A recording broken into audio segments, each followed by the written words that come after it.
in truth and loyalty. I said, whoa, light that fuse and run. I said, whoa, I am my father's son.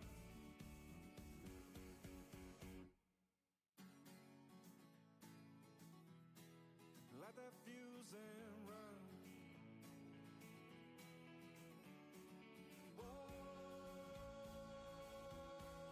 Light that fuse and run.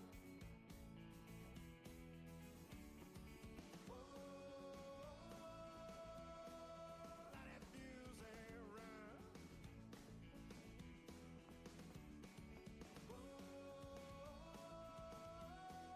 Light that fuse and run.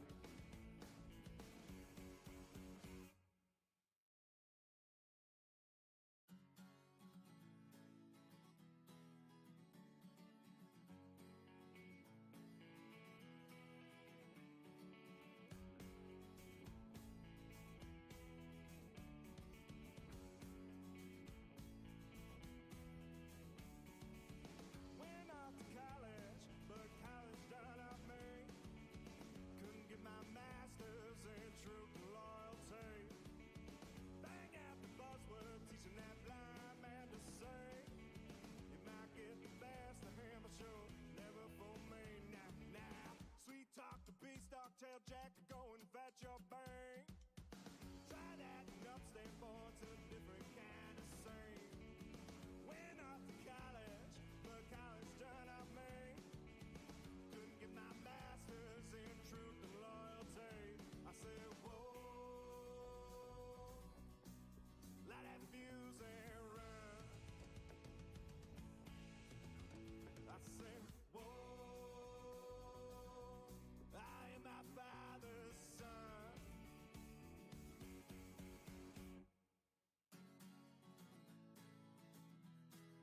Light that fuse and run. Whoa, light that fuse and run. Went off to college, but college done up me.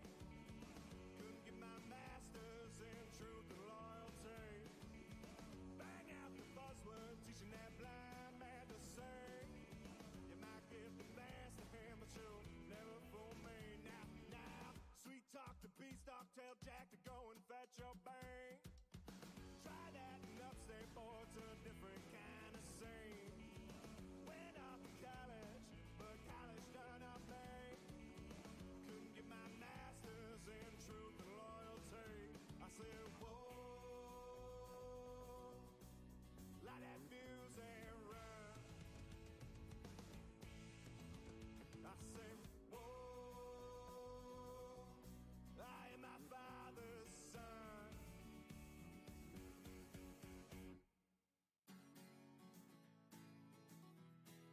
Light that fuse and run.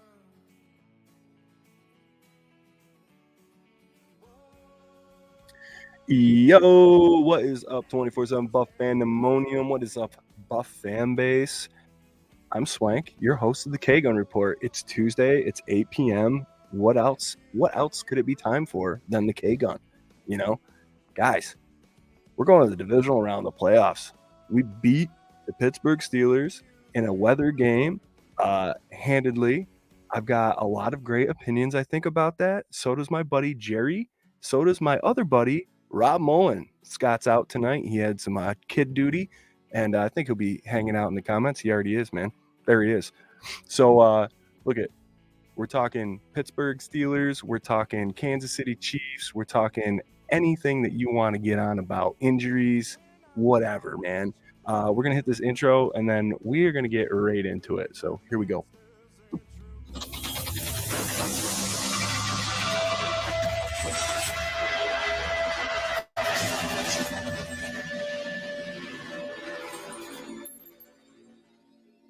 What is up? Here we are, and here it is, a Tuesday with three people that, damn it, you're pretty used to seeing by now, at least if not reading about or whatever.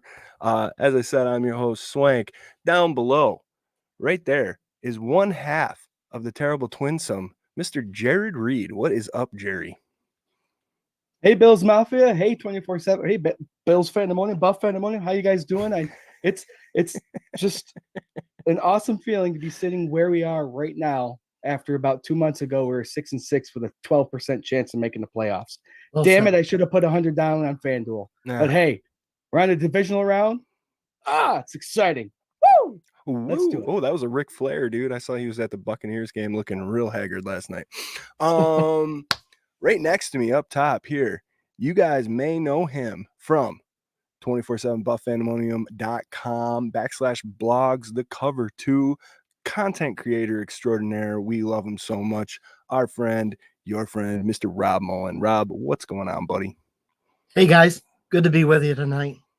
I just want to comment off on Jerry's comment there. How many of you looking at the season schedule last year at this time would have come out with 11-6 and been happy with that for the end of this season? I think every one of us would have taken that. 100%. It's been a roller coaster of a ride, but we're there. We're the number 2 seed, and we had a dominant win against the Steelers. I mean, we're in position. We're ready to go. Yeah, and we got Patrick Mahomes coming to town, which he's never had to do in his playoff history. He's never had to be outside of his little comfort zone, so we'll get all into that here in a second.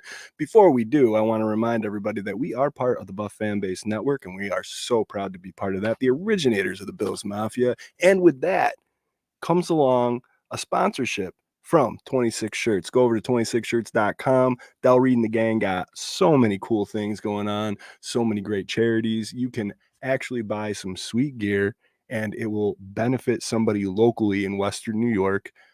Win-win. Win-win-win. It's amazing. Go over there, spend all your money. It's a great time. And we love Del. Fan of the Year. Buffalo Bills Fan of the Year 2023. Come on. How can you not? Guys, we got all sorts of great people in the comments right now. The viewership is killing it right now. Comments are killing it right now. People are fired up. We're going to say some highs and how's you doing, and we're going to get into this game. We got Patrick Hughes saying, what's up, Mafia? What's up, Pat? We got Mike V. What's up, Mafia?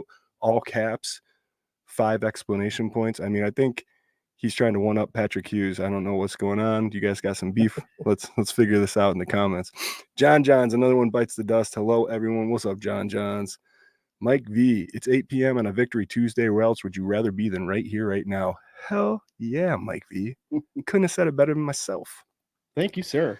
We got Cookie in the comment. What's up, y'all? What's up, Cookie? Cookie, you going to the game this weekend? I think you've been to like 3 Kansas City games, and at least one. I know they've all. He's traveled every time. Yeah, hell yeah. Stay home now, Cookie.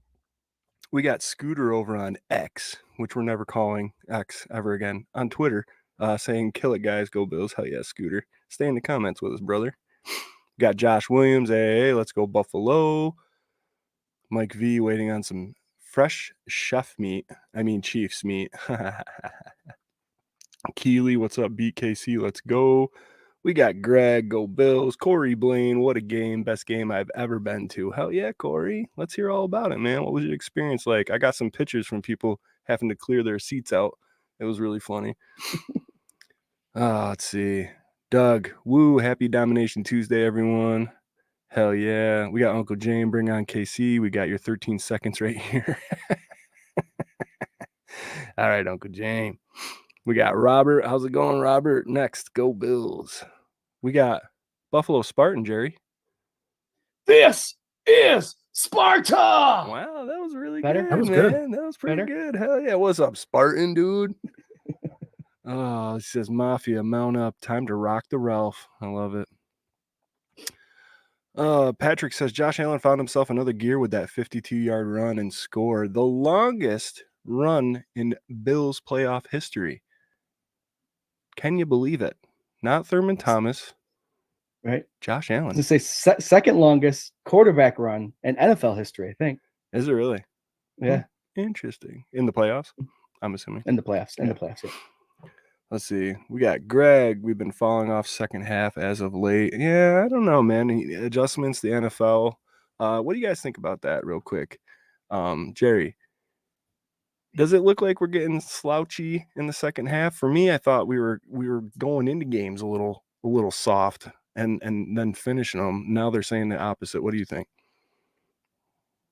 Well, it's just one game. So playoffs, both teams are going to play to their top level. We started off strong, and then that blocked field goal kind of changed momentum, ending the half and then going into the second half. But they got their P's and Q's eventually together and pulled it off. So a lot of missed opportunities, I think, in the second half, where we were hitting all of them in the first half.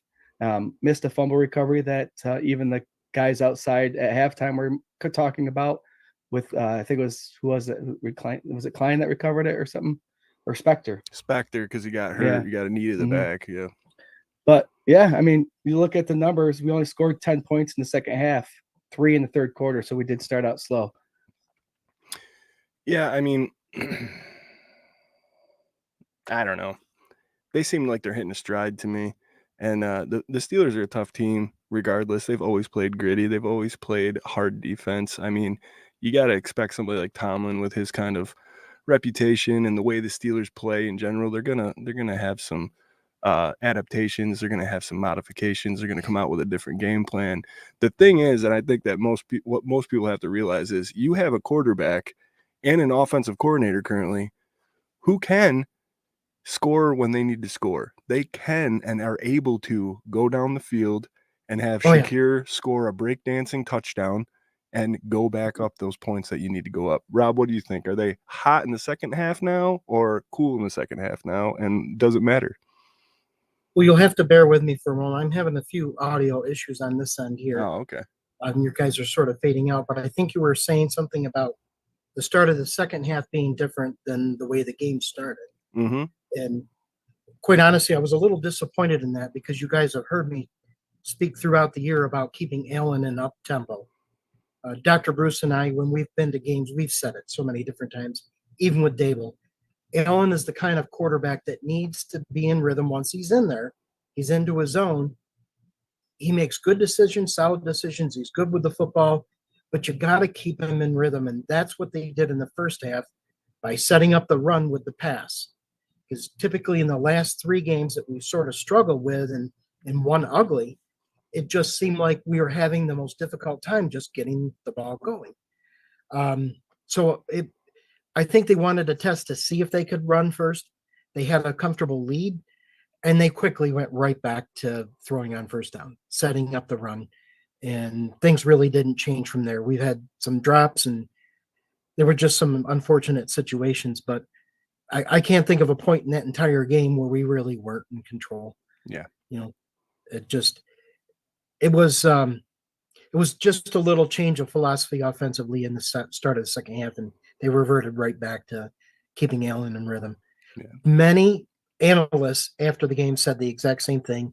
Keeping Allen in rhythm was the best decision to start this game, and it worked great. 100%. I think it's funny. I was on Twitter today, on and off, and the narrative from a lot of Steelers fans is that the refs somehow really dictated this game, and also that that came from Pickett's comment. Yeah. Well, and so they hear it and they run with it. Yeah, and the other thing was the fake slide, which was a move. It wasn't a fake. Well, here's slide. The irony in that. Think of what Kenny Pickett did in college. Yeah, that's a real slide. Get up off the ground and run again. Yeah, it wasn't even close. It was a stutter step. Yeah, hell yeah. We got Doug saying, "Hey, Rob." There you go, Rob. We got Jet O over on YouTube saying, "Evening all." What's up, Jet? Thanks for tuning in. Lonnie says, "Wow, look at all these good-looking men." Hi, guys. What's up, Lonnie? Frank Mullen says, "Rob, 3 exclamation points." They're one-upping each other, buddy. We got Dr. Bruce in the house. Go Bills. Last night was a lot of fun. Dr. Bruce is another content creator over at 247buffandemonium.com. The good doctor puts out the injury report, and it's a great read. Go check it out. He's got a busy week this week. Oh, yeah, man. It's a long list. I don't want to underplay the scoring because that might have something to do with the second half too, or not the scoring, but the injuries. The fact that the Bills defense had injuries, Steelers kept the ball longer and they drove a little bit longer, which in return, Rob, kept Allen off the field. So if you want to keep Allen in the groove, the defense was letting along longer drives, which kept Allen off the field, which could have slowed him down a little bit. But it affected the game. Yes, I said last week, is these players coming in, we might skip a beat for maybe a couple plays, but then they start getting into it and they're like, all right, we got our pads wet and banged up a little bit, and they start playing hard. And watching anybody and everybody step in and playing like they're doing with this McDermott defense is just simply amazing. I think this is the perfect point. I want to transition something we were discussing off the net here.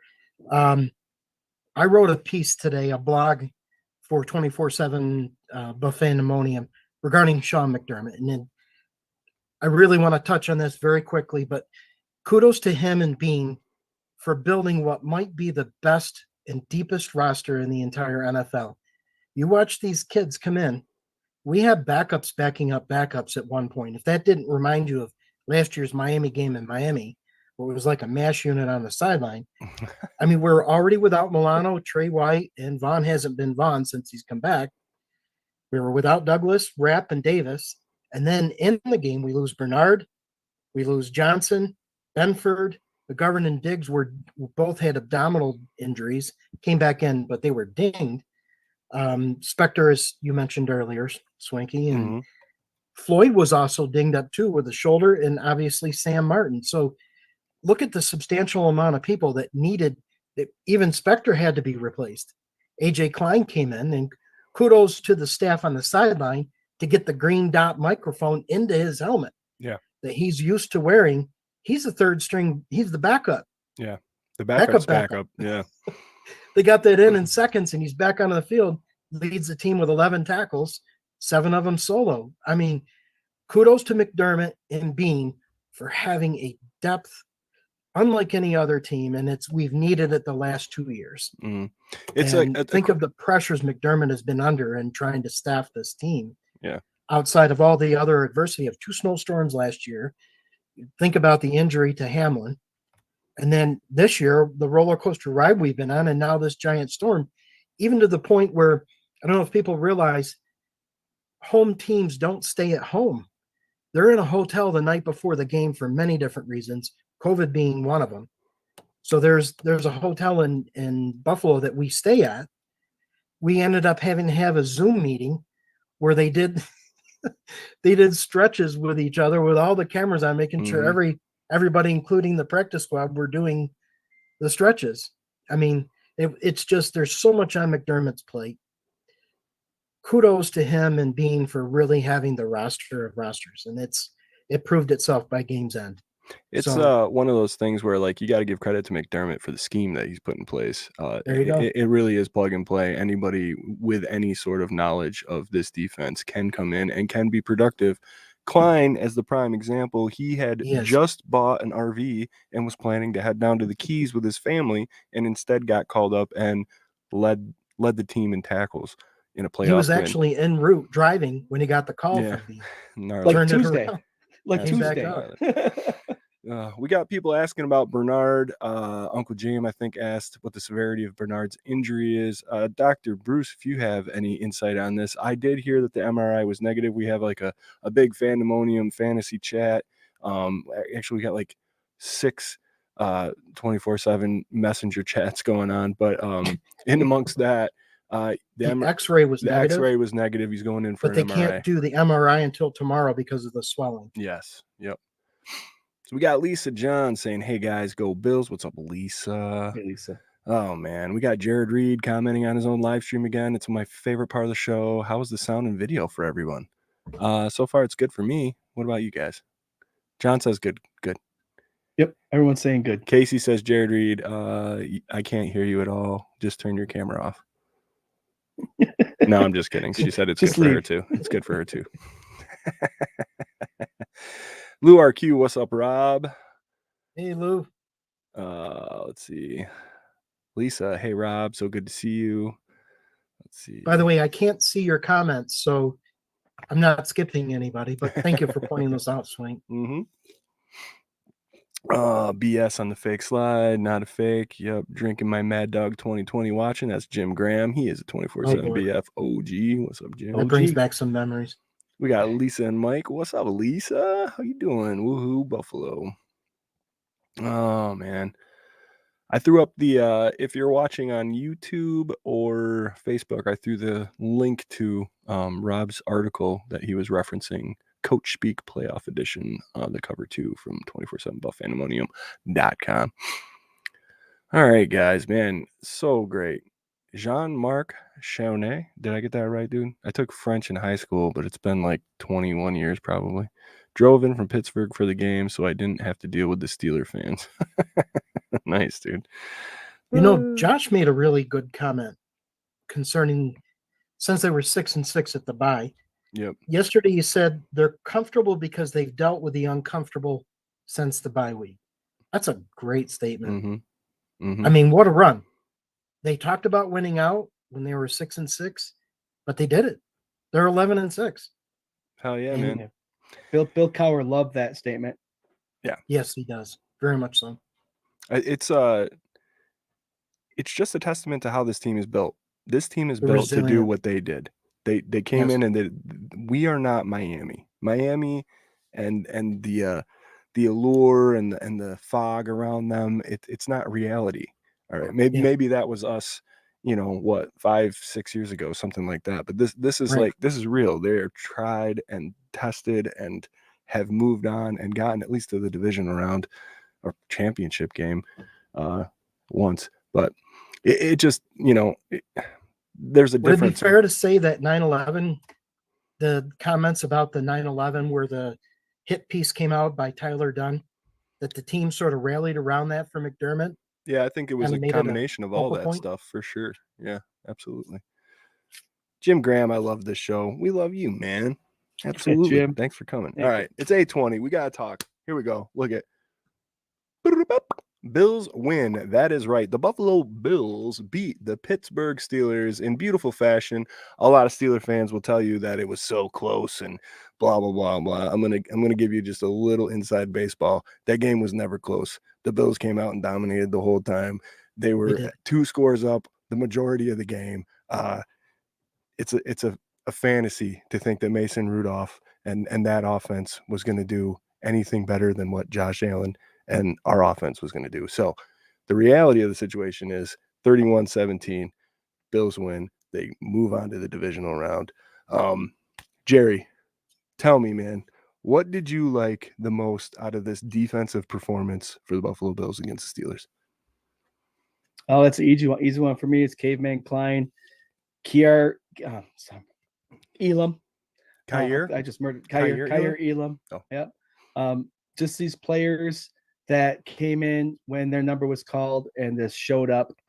Kyer let up a couple plays a little bit earlier, but then that interception in the end zone was just perfect. And I want to say the term that McDermott has been saying since the beginning is trust the process. And I don't think we all knew exactly what the process was until now, when you see Right. the process is these players are plug in and plug out. Whoever's not there, the guy coming in behind them is going to keep up Right. the same level of play. That's the Next man process. up. I think he's nailing it. So I just love this defense. They're flying to the ball. They're still very physical. And the defensive line is dominating this whole season. I think It is. like, And it's not just Jones either. yeah, the X factors go to the cornerbacks, the safeties, and linebackers. But reality setting in for me after week 1 of the playoffs, the defensive line should be our X factor every damn game because they're dominating. Yeah, I agree. It's I agree completely. we talk about like flash stats, right? Like sacks and stuff like that. And we love that. And we love the splash plays, the turnovers, which, I mean, the Bills have been very, very good and getting the ball. And, everybody talks about Josh Allen turning the ball over, but our defense has taken the ball away a lot this year, and they continue in particular, to do so. To that point, I mean, I think our pass defense has just been exceptional. Yeah. The addition of Rasul Douglas has just given us the shot in the arm that we really needed, because we have a guy that's bigger, faster, more aggressive. You know who he reminds me of? Cromartie with the Jets years ago. Less kids. Less kids. He can take anybody's number one. It's just been a concerted effort since the bye week. Defense is getting better. They're playing exceptionally well and dominating the line of scrimmage. That's something we really needed to do. And look at Pittsburgh. two exceptionally good backs. I was a little bit more concerned about Warren, just for the fact that I think he's going to be an elite runner. He's number 2 in yards per carry in the league. And they've been on a hot streak like we have. I mean, they needed to win out just to get to the playoffs. So they've been on a hot streak too. And at the end of the seasons, the hottest teams tend to go the furthest in the playoffs. So it was a very much a legit team, but defensively, we held our own. And to see those subs go in and play the way they did, just exceptional play all the way around. That's coaching. 100%. I mean, you can't have a talented player go in and plug and play in a position and just know where everybody else. It's easy, I feel like, to say like a Rasul Douglas can come in and he can automatically be a factor because he's talented. That's easy to say. For him to be the next step up than he was in Green Bay in this defense, because this scheme is just that much more fluid and fits him so much better. Well, I don't think people realize he was 3rd in the NFL coming in over the past 3 seasons in interceptions. Yeah. He was that good. And people now are like, why did they let him go? Yeah.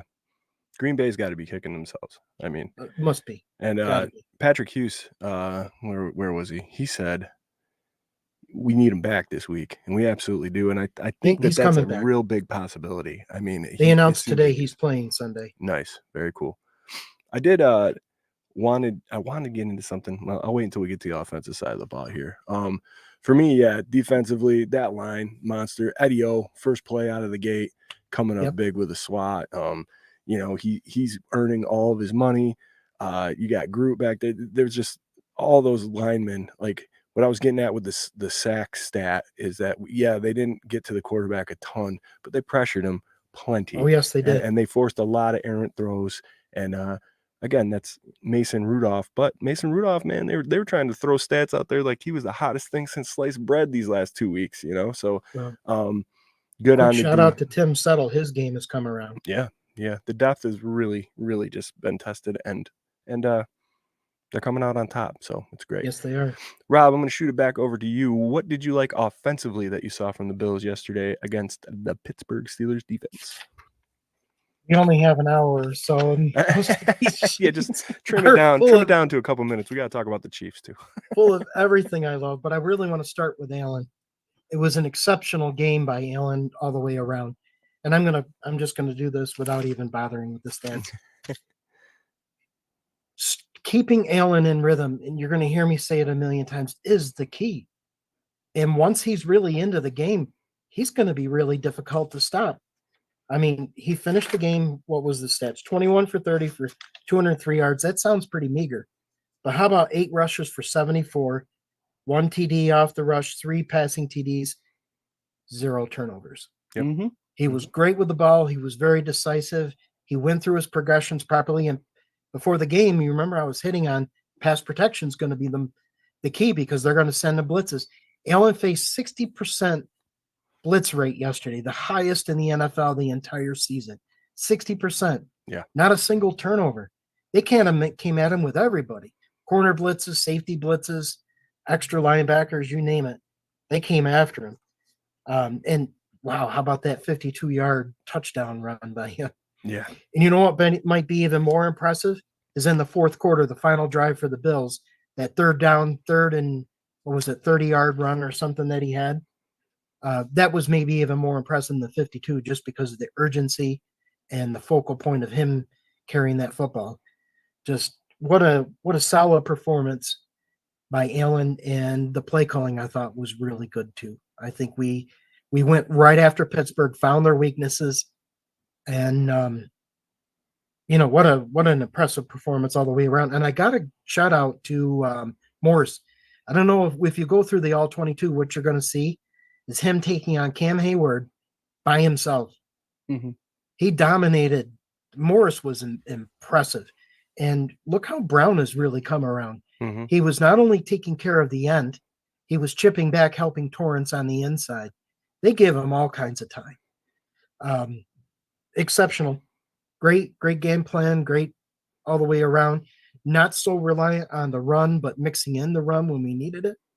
And not forcing Allen in the design runs. I think there were only 2 design runs. Yeah. The rest of it was all Josh. Yeah, it was great, So, man. Very impressive. I think as a whole, as a team, as a unit, they really came through, and this is the kind of performance that we want to see from them week in and week out. This is the Yes. kind of performance that when they hit that slump, we were like, what is going on? You know, the forbidden word, balanced, you know, and why aren't they doing the things that they need to do well, or that they tend to Right. do well? And I think this game is one that you saw damn near error-free from that Bills agree. offense, and just executed at a high level. Jerry, what did you like from this Bills offense, brother? When Stephon Diggs, I know he's been having not explosive weeks, but he's being consistent, 5, 6, 7 catches a week. He hasn't been able to wiggle free yet. But the fact that Deontay Hardy steps in, Shakir with that amazing touchdown catch, he was down 15 times, but that's eye-opening. And right from when he was a rookie, I remember in preseason, one of the spotlights was Shakir. And the fact that when he gets the ball, the speed that he catches it and turns upfield and gets going north and south is simply amazing. And you saw it. He's got a low sense of gravity, which makes him able to break those tackles. And then if you're not scared of him yet, you're scared of him now. You know, Kincaid and Knox. Both those touchdowns, one to the left to Knox for like a little post corner, and then Kincaid just a seam right down the middle. Yeah. That's going to open up a lot of stuff for all these other players. And the fact that everyone's catching the ball, we had a couple drops, but they were off passes, but it was simply amazing. And, you know, just to jump on that run game too, Cook averaged 4.4 yards, Allen 9.2 because he had that huge one, and Ty Johnson is back. There's a reason why Lenny touchdown was let go. If nobody knows, he's been released from the practice squad. 3 Ty hours Johnson ago, that was something that I wanted to touch on. But yes, playoff Lenny is not a Bill anymore. But T. Johnson is back, and it's beautiful to watch. Yeah, and you can forget about Hines for next season. Johnson's got the roster spot. He should. He's earned it. I love his play. I think it's a lot closer to James Cook's style of play. I think he's a smart runner, and I think when we needed him to grab first downs at the end of that game, he was doing it. He was keeping the clock really is. moving. He's excellent. Yeah, he's a great player. He's got a nose for the hole. He can hit the hole. He can get the extra yard. He can also catch out of the backfield. He's an excellent receiver. I really don't know why the Jets let him go, truthfully. Well, they're the Jets. Yeah. Hey, can I touch on a couple of points of Jarrod's? Oh, real quick. I just wanted to get to my Jarrod mentioned about the 2 tight ends. That was actually a 3-1 split where essentially what they'll do is they'll bunch either Knox or Kincaid in on the left or right hand side where it looks like a group of receivers. You're single out on the other side. Basically, what happens is you're splitting the safeties. Allen saw Fitzpatrick bite on the inside on a move by Shakir, bit on that, open it up for Kincaid right across the middle. It's an exceptional play. And it was actually done on what they call a sudden turn. So after the turnover in an empty set, they basically sent Kincaid splitting the 2 safeties for that touchdown. All set up by Shakir. And Shakir's move, which took Fitzpatrick's ability away deep on that play. So that's a call by Brady. He saw the formations and give other players like Shakir the kind of credit that made that play happen. Hell yeah. It's a team effort. Yeah, absolutely. I was going to touch on those 2 tight ends, my damn self. I think on Sunday sessions, Scott and our team, myself, were talking about how Josh Allen needed to take what was given to him, throw the ball over the middle, get those 2 involved. And boy, howdy, were they involved in that first half. And 2 touchdowns apiece. I think it's the first time that's happened in the playoffs where the first 2 touchdowns were thrown to tight ends. Also, Dawson Knox apparently has the first touchdown to start a playoff run in each of Josh Allen's starts in the playoffs. So he's the first touchdown every single year, which is pretty insane. I think it says something about what a security blanket that Dawson is. And, he trusts him. So it's beautiful. And whatever puts 7 up, I don't care. It's beautiful. So it was a great game. The only negative that I really took from it was, man, what is going on with Bass? It's getting real hard to go all in on him. I love him so much. you know, that miss was it wasn't windy down there. People said that the wind was not going. I don't know what was happening with that. What was that 45-yarder that he missed there? And then the real short one there at the end where we could have went up by 3 scores. That was pretty much a chip shot. He's missed a couple of them throughout the season. And I guess I just want to get you guys' take kind of on what you feel about Bass and the special teams. Jerry, what do you got? It's a hard one. I mean, when you're only on the field so many times during a game, and a high percentage of those times you're not doing your job, it starts to, work on your mindset and your confidence. And what I'm going to rely on with Bass is the leadership in the locker room to get him out of his funk, because he's a young guy still. Yeah. And when he starts making them, he starts making them. So, and it was cold and the ball was probably like a rock and all that good stuff, but he's got to get over that. He's in Buffalo. But I think it's something that can be fixed as long as he gets the mindset going and he listens to that leadership in the room. Agreed. Absolutely. 100%. You got anything to add to that, Rob? Or? No, I think he's spot on. I mean, think about your typical kickers. I think that was the problem with House Money. I think he had some personal issues at the time, and kickers tend to allow that to happen. So whatever funk he's in, he'll snap out of it, and it's best just to leave the kickers alone, let them deal with it on their own, and they'll come around. I believe in him. I think he'll be there for us down the end. Yeah.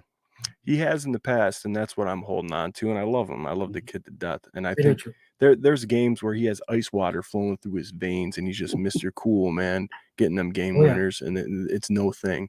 So I want to get him back to that. I also wondered if Sam Martin's hammy might have had some kind of effect on how he was holding or something like that, and maybe that was throwing him off a little bit here and there too, but maybe. I don't know. Typically, they don't like to see the laces. Yeah. That they have to get the laces turned around towards the goalpost. Well, if Ace Ventura taught me anything, laces out. Ray Finkel. Yeah.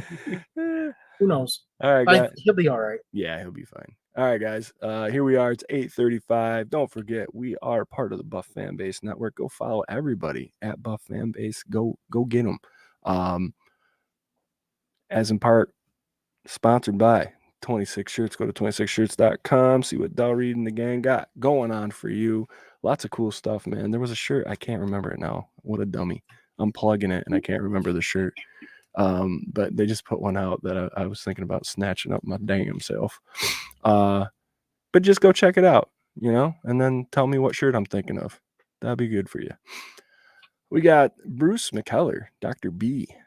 Line didn't stop Pittsburgh penetrating. They were right there on the second kick, and Bass just rushed it. Good take. I mean, the thing is, when he made that big miss, or the block, or whatever it was, however it happened, the next one he came back, he made it. And Romo was trying to jinx him a little bit. Him and Nance were sitting there like, oh, he's he could get in his head, and then he made it. So it was no big deal. And then he missed the short ones. I don't know. Just a little fluctuation there. We got miss them now during the win, and then when we need you to win it, it'll be good. Yeah, that'll just give me more of a heart attack. Perfect logic. Hugh Howard saying, Mafia mount up. What's up, Hugh? Paulette Brown. What's up, Paulette? Allen ran for the awesome touchdown. Love it. Hell yeah. He ran for 19 miles per hour on that run. Yeah. It's pretty quick, man, for a 6'5", 270-pound human being. Dude, he dusted those DBs. Those, like, when everybody that's watching this right now, and everybody that was watching the game that was a Bills fan, you all wanted him to get down when them 3 defenders were around him, and he just split them like Moses splitting the sea, man. Just exactly. And then he pulled away, and I'm like, oh my God, go. It's like, get down, go. Yeah. Do you remember that receiver from Cincy, the Ross guy that was drafted the same year as Allen? Mm-hmm. Dr. Bruce and I were there at the preseason game of Cincy, Josh's rookie season. Josh ran, and he was clocked on the board at over 20 miles per hour. He was half a mile per hour faster than Ross. Wow. Incredible. And he's a gazelle. All right, guys, that game's in the books. That's why I love doing the show when we do it, man. It got moved to Monday. Yes, they have one less week to prepare, but it is an opponent that they know very well and have already beaten this year. It sounds like a similar story. We're going in the divisional round. Everything's the same except for where the hell it is hosted at, and it's right here in Buffalo. So, guys, Patrick Mahomes, Kansas City, coming to town. Rob, I'm going to throw it to you first. What do you think we need to do against this defense of Kansas City to be productive this coming Sunday? Here's a quick stat for you. The Chiefs defense being away on the road, they average 10 additional points per game than being home in points allowed. That's a substantial difference on the road, and that's actually 10.8 points per 60 plays. So think of how many plays are run in a game. That's an actual factual statistic of how bad they are on the road. And you take Allen coming off this game and our offense really being healthy, we need that lead. Jump on them early and get up on them. That's what needs to happen. I mean, I want that every game. I want them to get ahead and keep the pedal on the gas and just go. 100%. Jerry, what do you think, man? What's this offense got to do to get a W against that Chiefs defense? I think it's this offense has been setting stuff up for the last 2 or 3 weeks. How many times have you seen Diggs doing a quick motion or Hardy doing a quick motion and actually get the ball? I think maybe once out of maybe 8 or 9. So I think the playbook opens up against this defense right off the bat to keep everyone guessing. I agree. The last time we played him, Brady wasn't the offensive coordinator. It was Dorsey. Right. So they don't have that film to watch. So they can't go off of what they did last time. Right. I think this offense is just going to be spread, moving and grooving. Kincaid's got his touches, and he's got the feel. Knox has got the touches and feel. Hardy's got it. Sherfield's got it. They all got it. They all know what they got to do, especially playing at home. Well, wasn't Knox injured in that game? Awesome. I think he was. Did he get hurt? Yeah. Oh, yeah. I think he was out for that game. Yeah. So whole new offense coming that way. Yeah, and since then, we've been the number 1 rush offense in the NFL since Brady has taken over. Insane to think about, especially after the year that McCaffrey's had, the 49ers, all that stuff. Just impressive, man. And James Cook does enough when he gets his touches to make it super relevant. Ty Johnson does enough to make it relevant. Even Murray. Lenny did when he got his. The opportunities are given and they are fully taken advantage of. And I mean, it's good for the offense. It's good for the O-line and the morale. It's good for the defense to see the offense moving and chugging and being able to drain clock and move the ball. This is what we've been looking for the last however many seasons that you want to say we didn't have a run game. So, yeah, absolutely. I think we just got to attack, and give them, take what they're giving us, right? Exactly. It's that same old blah, blah, blah. If you can isolate Jones, I think that you're going to have just a swell day. And that's the same thing they did the last time. They made him a non-factor, and they went out. He got his here and there, but for the most part, you didn't hear his number called all day. I think you got to run with that same deal. And hot take, I think the chief killer himself, Mr. Gabe Davis, will be activated for this game, and you might see a little bit of a resurgence. It might come in my bold prediction. Oh, that would be nice. I'd like to see that. Yeah. All right, Jerry, I'm going to throw it back down to you, buddy. What do you think our defense needs to do against Kermit the Frog and this Chiefs offense? The front guys up there have to do their job like they have been all year. They have a fire lit under their ass, and they're playing lights out right now. We'll see what the linebacking core looks like. I think Bernard, depending on what's going on with him, but I think AJ Klein, see ball, get ball mentality with Pacheco back there is actually probably a good deal. He's probably the best linebacker that you could ask for filling in for him. Hopefully Dotson's back. He's a guy that puts the helmet on the ball too. And then Kyer Elam, playing great defense. He's shutting down. He should put a couple things on film. Dane Jackson making adjustments when receivers are physical to get underneath them. He's playing great. And those two guys in the back, I think you mentioned this last time they played Swank. Mahomes hasn't really seen Poyer and Hyde when they play against each other. Yeah. So I think that's going to be a huge factor too. So McDermott's defense is going to just keep playing. I think whoever's in there, they're going to plug in and play hard and keep that run game to a minimum, and you'll be just fine. Well, Poyer and Hyde had an excellent game yesterday. Yeah. I mean, even Tony had commented on that they looked better by season's end than they did earlier in the season. And I think that's Hyde just getting acclimated and, helped him quite a bit during the season when he couldn't play, but he's healthy now. And Douglas is going to be back. Yeah, the other Rat key might be thing, Kansas City's dealing with some injuries too, and I think they're going to have some receivers out, which the receivers, anybody not named Travis Kelce has struggled all season with them, Mm-hmm. and they're going to have to deal with pressure from us too. But I think if we drop back into coverage on 3rd and long, it's going to be a either turnover situation for them or possible 3 and outs. I think we won't have as much of a issue with them. I think Kansas City's going to be playing catch up. If you watch that Miami game, they really weren't that impressive. No. They're not the same team they were last year. They have their own issues. I mean, you see a team sort of emotionally fold on the sidelines. I haven't seen a team do it the way they've done, whining and crying every other game, acting like they're being taken advantage of. But they have some injuries coming in. So, and look at that stat earlier about how they played on the road. They haven't done well. The Mahomes' first playoff game away from, Kansas City. It's big. It's the one we all wanted, I think, secretly, right? I don't know if anybody really wanted the Texans, or whatever. I don't know. I don't know what that's going to look like beyond this week, and I don't really want to look too far ahead of that, because to me, this divisional round and us getting into the championship game, that'll do a lot for me and my psyche and my soul. I think this is that hurdle that we need to get over. And I think it's very possible for us to do that, especially with the way we're playing and the mentality of this team right now.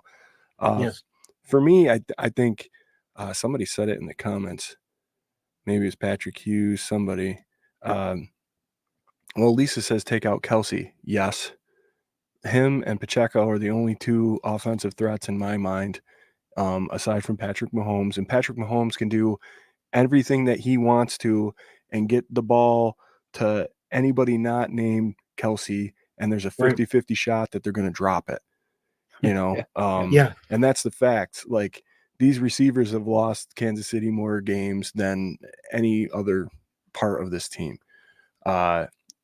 So to me, you do a good job on the big threats. You contain Pacheco. You make sure Kelce doesn't get to blow little kisses to his girlfriend up in the box, and you're going to have a pretty good day. Contain him. Don't let him do his little baby run for 8 yards to get a first down. I think the formula is there. I don't think the Chiefs had figured out how to be consistent right now with the personnel that they have on offense. I agree 100%. And the other thing we can't do is contribute to them by turnovers. Yes. At another cold weekend, look what the difference was in turnovers in the game for Pittsburgh. Mm-hmm. The 2 turnovers were vital, crucial. We can't have what happened to Pickens, have one of the receivers catch the ball, turn around and drop it. All of a sudden, we're giving Kansas City a short field. Yeah. So criticals in this cold weather are going to be important. So, just ball control, game management, and limit the turnovers. We should be fine. The Bills should have 3 turnovers, by the way. Oh, yeah? Ooh, getting a little boldy. boldy. Yeah, right. So last time we played the Chiefs, Pacheco actually didn't play. Pacheco. So Pacheco, is that the drink, right? Champagne. He didn't play, but also just jump on there. Last time, Rashee Rice actually had a touchdown and had a pretty good game against Buffalo. Yeah, he's their best wideout to me.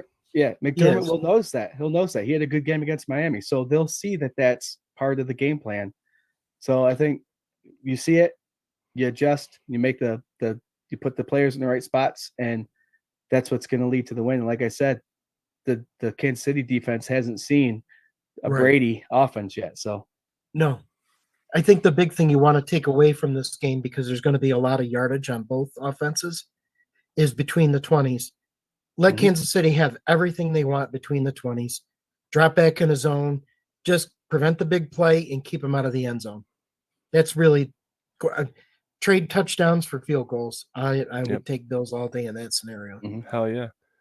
Dr. Bruce had a couple interesting tidbits here, and I'm trying to sneak them in. But Gabe should be back. The average healing time is 10 to 14 days. He said I think he said a PCL or something like that he had. He also says Rapp should also be back from his calf strain. He should be back. Benford should be back. The only one questionable is Teron Johnson because he might be in concussion protocol. I hope not, man. I hope that's what sucks with the short week too. But they said how good Lewis played. Yeah, he did. He did. But I want Johnson out there. I know. I want him out there so bad. All pro honors this year too. Yeah. He's I've been talking to Scott a lot the last couple of days, and Teron Johnson has been like an unsung staple of this defense for the last 6 years. He's there. He leads. He's like top 3 in tackles every season. He's built like a freaking Mack truck. He puts the hammer down when he needs to. Nickelback, I know special teams with Steve Tasker, right? That's always an issue.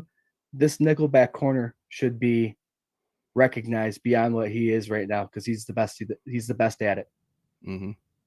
I'd agree with that. You're right, man. You're absolutely right. Well, I think we've beat around the bush enough here. I think we need to do some bold predictions. And if you're new to the show, thanks so much for tuning in. Don't forget to like and comment and subscribe and share and tell all your buddies and your friends. Don't tell your ex-wife. She sucks. But everybody else, man, tell them all. We're going to do bold predictions. We're going to do X factors after that. We're going to do our score predictions. And then we're going to pick all the divisional round games because, hey, what the hell? We only got a couple weeks of football left here. So I'm going to start with Jerry. Can you give me your bold prediction for this week's game against the Kansas City Chiefs? This guy has been inches away from breaking the big one, and he will do at least one this weekend coming up at 6:30 on Sunday against Kansas City Chiefs. James Cook's going to go for over 100 yards rushing and 2 touchdowns, rushing or receiving, doesn't matter. But he's going to have a game. Nice. And the NFL is going to know this kid's name by the end of the divisional round. Get it, Cook? Yeah, I like that. I like it a lot, man. I like it a lot. I think it's a big key. You keep Pat on the sidelines, milking that clock, just tiring out that defense. I love it. Rob, what do you got for a bold prediction this week? Josh Allen is going to dominate this game, and he's going to prove to the NFL he is the best quarterback, bar none. There's some interesting statistics comparing him and Mahomes. Both of them are exceptional against blitzes. Both of them have faced 60% blitz packages throughout the entire season, but nobody's been better than Allen. He had a few shaky games, but statistically speaking, he's MVP worthy. You can talk about it. Any other quarterback in this league, and even like Hurts. Hurts has been folding because he can't deal with the blitz. Allen will see all kinds of blitzes. We know how Kansas City's defensive coordinator is.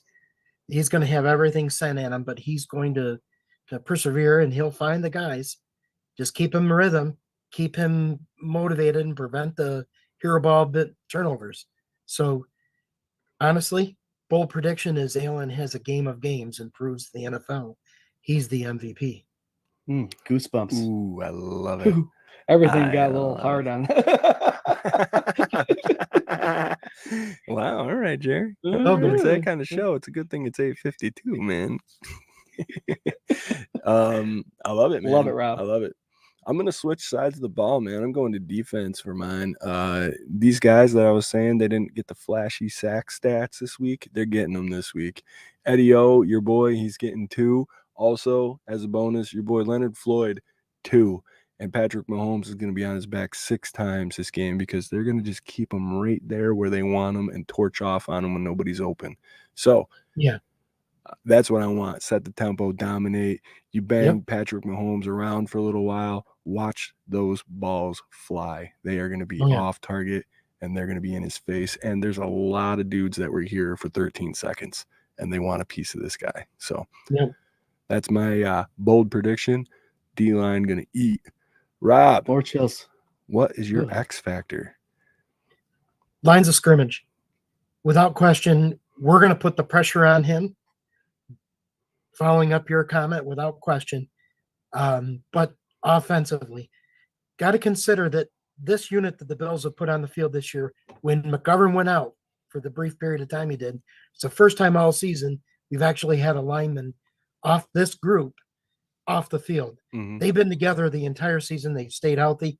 They're a cohesive unit, which Josh Allen's the least sacked quarterback right now in the NFL, I believe. Yeah. Yes. I think he's only been sacked. God, I lost count of what that 20-something was. times, I think. Yes, exactly. And it's not just his improvisation. He's the pass protection, specifically under Brady, has just been phenomenal. So winning the lines of scrimmage is the X factor on both sides of the ball, which, you know, follows up what you said about Eddie O and Floyd and others. They're doing their part. They've been doing their part since the bye week. So lines of scrimmage, that's the X factor. I like it. I like it a lot. We talk about the trenches a lot on this show.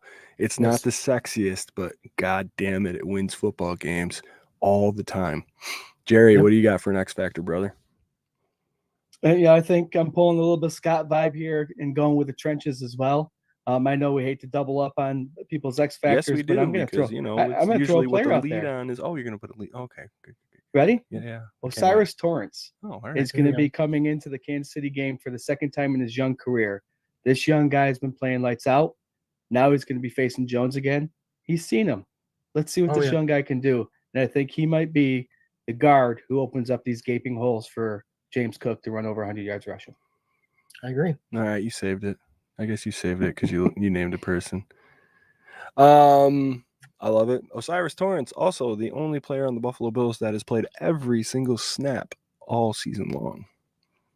Fun fact. For me, my X factor, I gotta go to the offensive side of the ball since I did defense last time. So for me, my X factor, Khalil Shakir. Yeah. He's gonna come in and he's gonna play the lion's share of the WR2 snaps. I think Gabe's going to get a healthy mix in there. I know I teased a little bit of Gabe earlier. I think Gabe's going to get in there, but I think Shakir has solidified himself as a very solid target for Josh Allen. He is consistent. He catches everything that's thrown his way, and it's very obvious that he makes the extra effort to get extra yards, yak, touchdowns, everything. So Khalil Shakir, my X factor. Watch for him to go over 100 yards and another touchdown this week. I like that a lot. He leads the NFL with 87% catch rate percentage, the highest in the NFL. He also is second in the NFL in yards after catch. I typed to you guys when the game's going on, yak monster. Yeah. He is. Yeah, absolutely. He's averaging 7.2 yards after contact. It's amazing what that guy does. And he hasn't had a single drop the entire season. Knocking on wood. He averages 15.7 yards per catch, too. He's Beasley on steroids. Yeah. Any way you look at it. Great comparison. Great comparison. Now, one more little side note on that. When Allen or any quarterback throws it low to a receiver, they usually go to the ground. This guy has such a low base gravity that he can get down, catch the ball, and still be on his feet and get around and get up the field. His acceleration is exceptional once he gets that ball. And he's really tough to bring down. Look at that touchdown in the Pittsburgh game. Mm-hmm. Wow. Exceptional. Breakdancing son of a bitch. That's what he is. All right, kids. We're doing score predictions. Throw yours in the comments right now. Where did I go first? Rob, why don't you give us your score prediction and who do you think will win this weekend's matchup? Bills 37-24. They're going to show everybody that they're legit, and Baltimore's going to be quite nervous with them coming there. It be from opening kickoff. I think the Bills are just going to rely on Allen's arm, get him started, get up early, force Mahomes to catch up, and they just don't have enough to do it. 37-24 Bills. I like it. I like it a lot. We got Scott Reed, the other terrible twin, saying we score over 30, we win 35-27. The Bills. Yep. Paulette says Buffalo 42, KC 20, Bills win. Let's go. John Johns 31-27 Bills. Jim Graham 28-14 Bills. Jerry, what do you got for a score prediction, my man? Divisional round against the KC Chiefs. It's going to be close. It's going to be close. Swank, Tyler Bass is going to earn your trust back Oh, I can't with wait. a 35-32 game-winning field goal. Buffalo Bills win 35-32. Don't do that to me. Please don't do that to me. I can't do that again. It's a long-ass game. I wasn't like comfortable with a 2-touchdown league. All these Steelers fans prancing around being like, oh, we were so close. And it wasn't close, and I still wasn't comfortable. Oh, God, if it goes down to a field goal. Oh, man. Lord of mercy. All right, I like it, man. I like it a lot. Mike V, he is going a little bit different directions. He says 42-27 Bills. Yeah. I like it. Chris Christian, my not so bold prediction is Kermit cries about the refs and cries to Josh again. I like that, dude. Yeah. Dr. Bruce, 31-20 Bills win. Jet over on YouTube says 42-13 Bills. I love it. Lisa with the very modest 51-17 Bills score prediction. I love it. There you go. Josh Cook, 35-20 Bills. Diggs over 100 with 2 TDs. I want it so bad. Absolutely. Let's see. Jamie says win the toss, score early. Doug says 32-10 Bills. I love these, man. It's a hard I think one. there's a parlay on someone cracking Mahomes' helmet this week. Yeah, I think there is too. I heard on the radio today. When it's that cold, everything cracks. Yeah. I don't have to tell me. For me, my score prediction, I was telling my dad yesterday, if the Bills score 31, they absolutely will beat the Kansas City Chiefs. I'd like to draw parallels between the way we played Miami twice as a divisional opponent and the way Kansas City played them. I think you can. I see us keeping with the current trend. It might be recency biased on my part, which is a trendy way of saying since the shit's been happened the last couple games, I want to believe it. And I think the Bills are just the hot hand. They have everything behind them. They're playing super well. They're finding ways to win. There you go. That's why I see this game going 35-17 Buffalo Bills. I think Patrick Mahomes gets embarrassed in his first road playoff game, and I'll be very happy about it. Yeah, I like that. Even if it gets to a score like Jarrod predicted, we learned how to win ugly. Mm-hmm. We've got here by winning ugly since the bye. Yeah. And we dominated Dallas and had 3 one-score wins that were extremely ugly, but we won. Yeah. We can do it. We can pull it off and go back to Alan's comment about being comfortable because they're uncomfortable. Mm-hmm. So either way, the odds are in our favor. There's no better weapon than to have that. The fact that, okay, we're down and ugly, we got this still. We've been can here win 'em. before. Hey, Jerry. So if you're saying, what was your score again? 35-32 with a Tyler Bass kick to end it. So if he doesn't kick it, if he doesn't make it, then Overtime. here we Oh, go, no. folks. We're in overtime.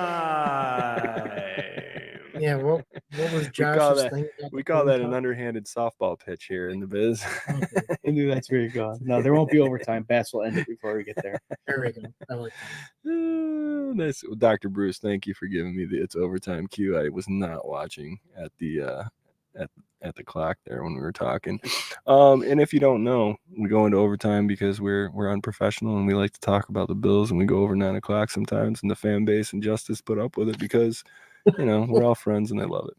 So yeah, man, let's see here. Bills Mafia in our house. Woohoo, go Buffalo. That's Jet from YouTube. I love it. Mike V, another Kelsey crying as they watch the winners walk away. I love it. Let's see. A lot of Taylor Swift stuff. Overtime, I better get the defibrillator on standby.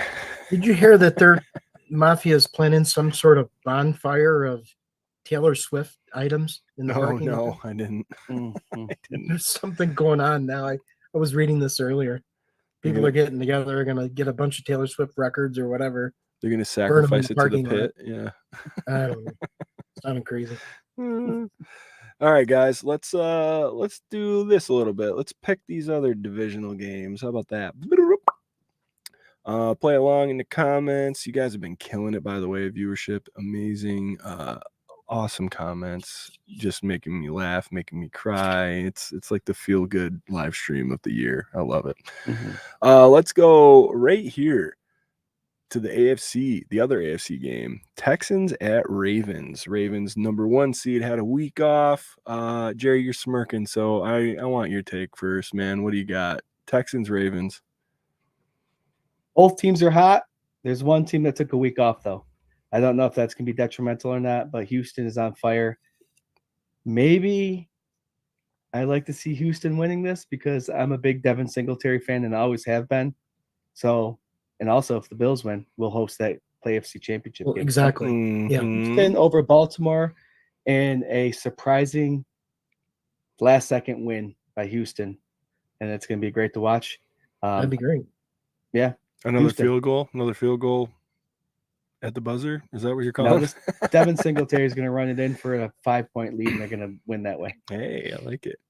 What do you think, Rob? Texans or Ravens? Ravens all the way. Yeah. They're playing the best of any team in the NFL right now. Mhm. They don't have. There's very few voids. Their defense is solid. Their offense is solid. You know what they remind me of? I'm not saying they're better than the Bills. I think the Bills on paper are a better team.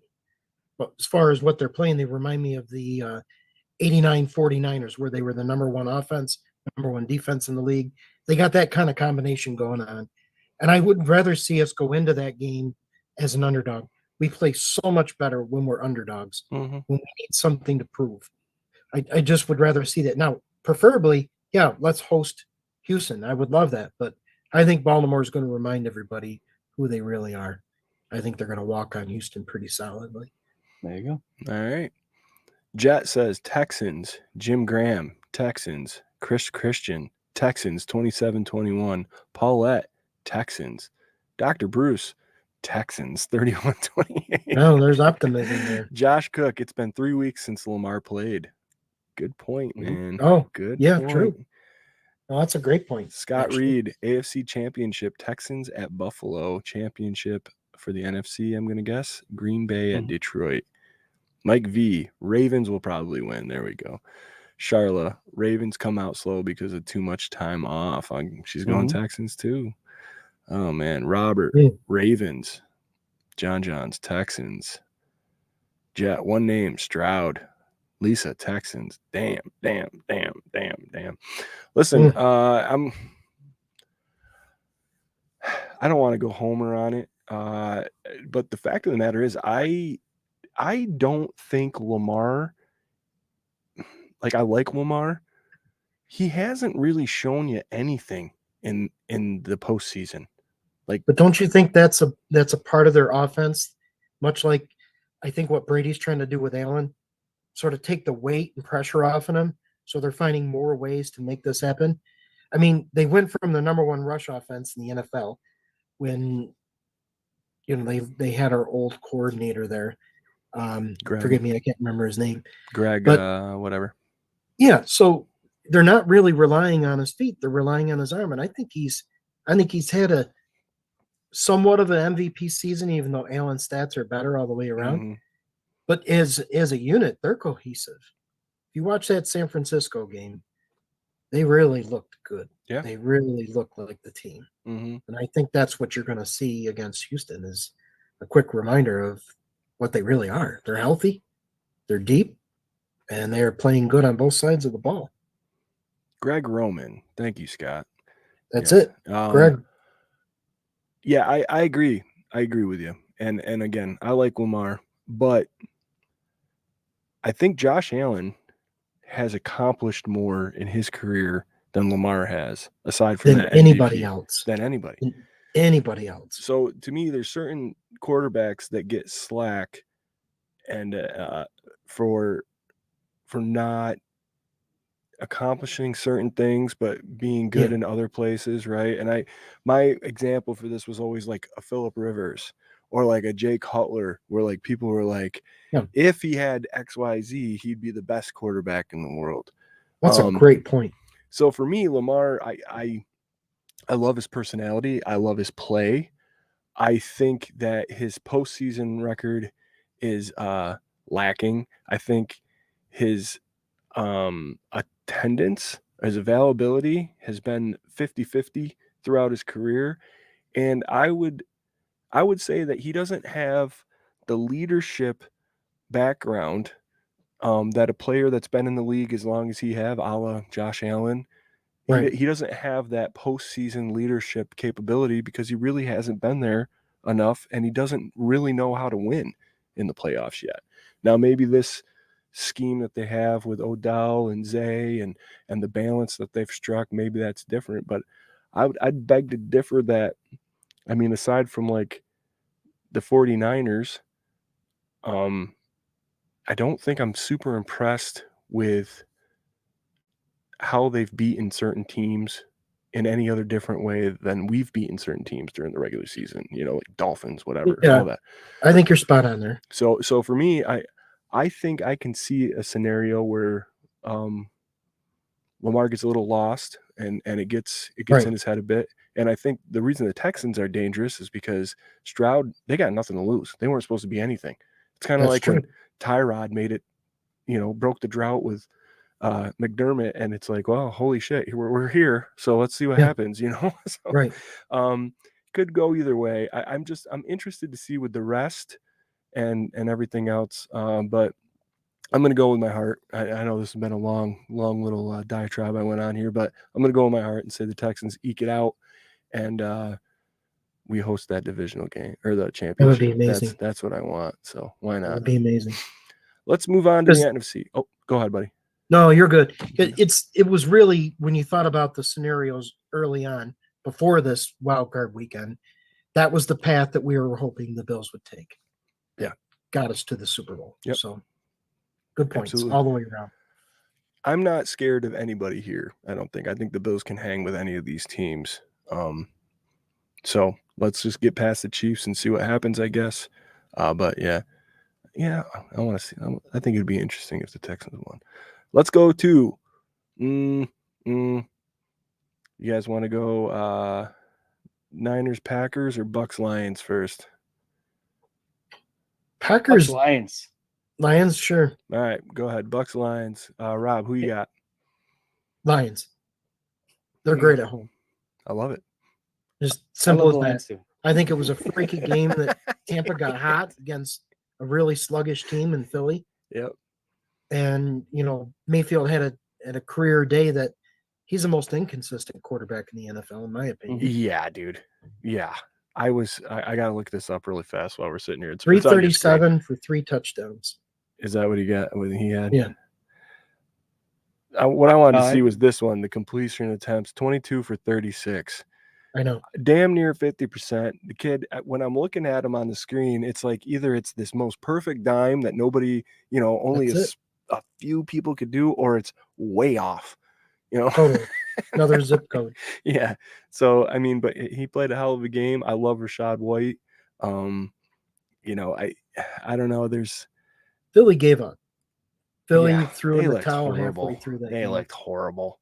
They looked like they weren't even playing. And that's on Sirianni, truthfully. And Philly's, I'll tell you what, Sal Paolantonio from ESPN is a Philly native. And he was saying today, don't be surprised if Sirianni is let go. That was a total collapse. That's on Sirianni. It's been a meltdown since the Bills game. Yep. All right. I'm going Lions as well. Let's go Packers, Niners. We'll try to wrap this up. Jerry, who you got? Jordan Love's playing some elite football right now. Yes, he is. But I think the 49ers defense and Purdy, who is a really good feel-good story, I think they got pulled off. I have San Francisco winning this one. Yep. What a great matchup, though. It's a traditional 49ers versus Green Bay is a great playoffs tradition. So hell yeah, 49ers are pulled off. I like it. What do you think, Rob? Green Bay's got a lot of momentum. That was a nice win against the Cowboys, but San Francisco at home is just a beast. They are deep. They can play toe to toe with anybody. I don't see Green Bay getting to Purdy making it much of a difference, and CMC is going to run away with the game. They're too stout at home. You know, if this were Green Bay, the cold at Lambeau, yeah, Green Bay might have a shot. But realistically, I see a very close game they'll have, and you'll see San Francisco just gradually pull away. I like it. I'm with you guys, man. I think the 49ers have had a very consistent level of play all through the season. I know that there was a couple little burps here and there, Ravens game being one of them, to your point, Rob. But I see the 49ers taking care of business and moving on here. So there you go. There's our pick'ems. You guys are killer. We love y'all and have made a really great night. Jerry's got to get to his kiddies, man, you know, and I got to get to another one of these probably. And I need my beauty sleep. And Rob needs his beauty sleep. So we're going to do final thoughts. Thank you guys so much for hanging with us. And Rob, we're going to start with you. Go ahead and give them your final thought and tell them where they can find you. Oh, me? Yep. My bad. You're fine. Waiting fast here.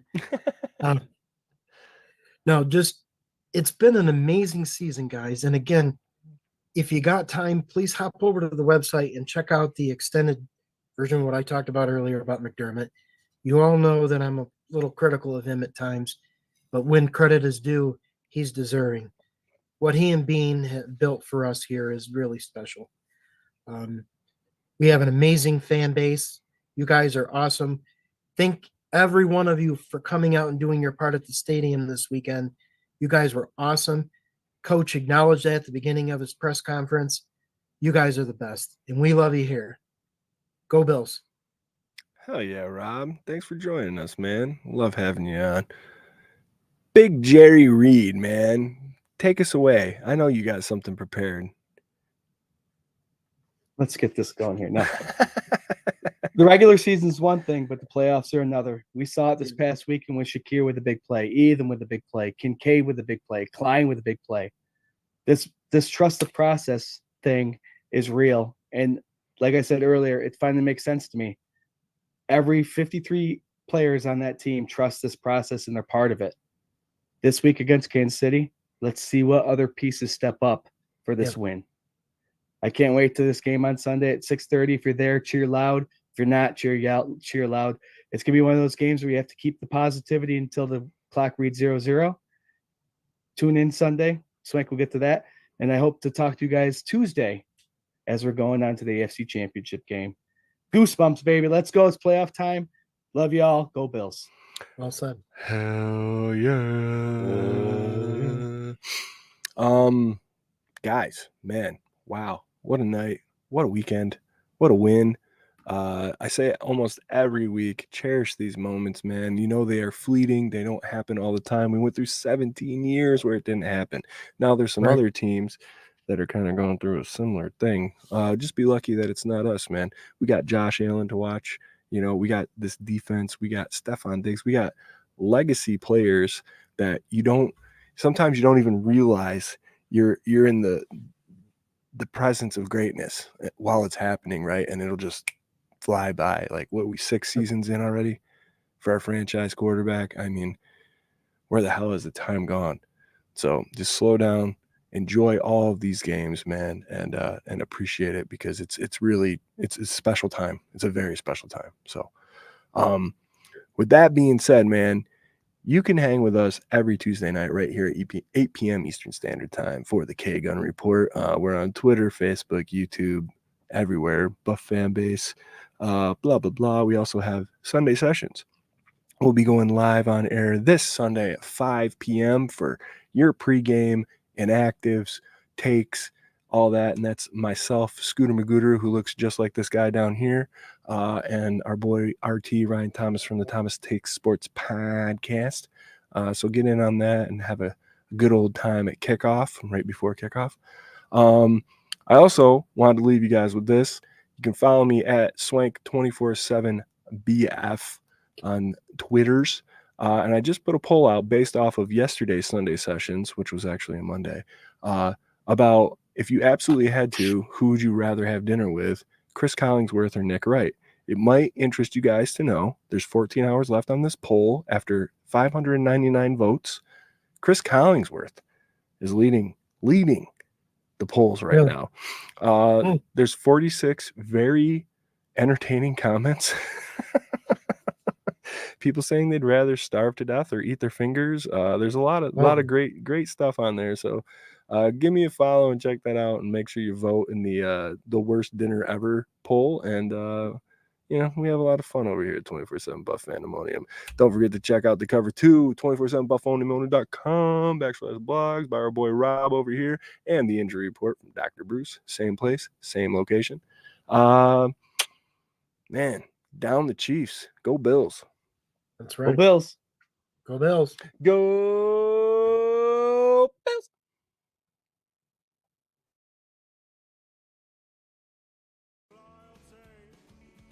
Bang out the buzzword, teaching that blind man to sing. You might get the best of him, but you'll never fool me. Now, sweet talk to beanstalk, tell Jack to go and fetch your bang. Try that in upstate, boy, it's a different kind of scene. Went off to college, but college done up me. Couldn't get my master's in truth and loyalty. I said, whoa. Light that fuse and run.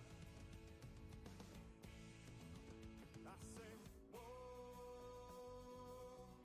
I am my father's son.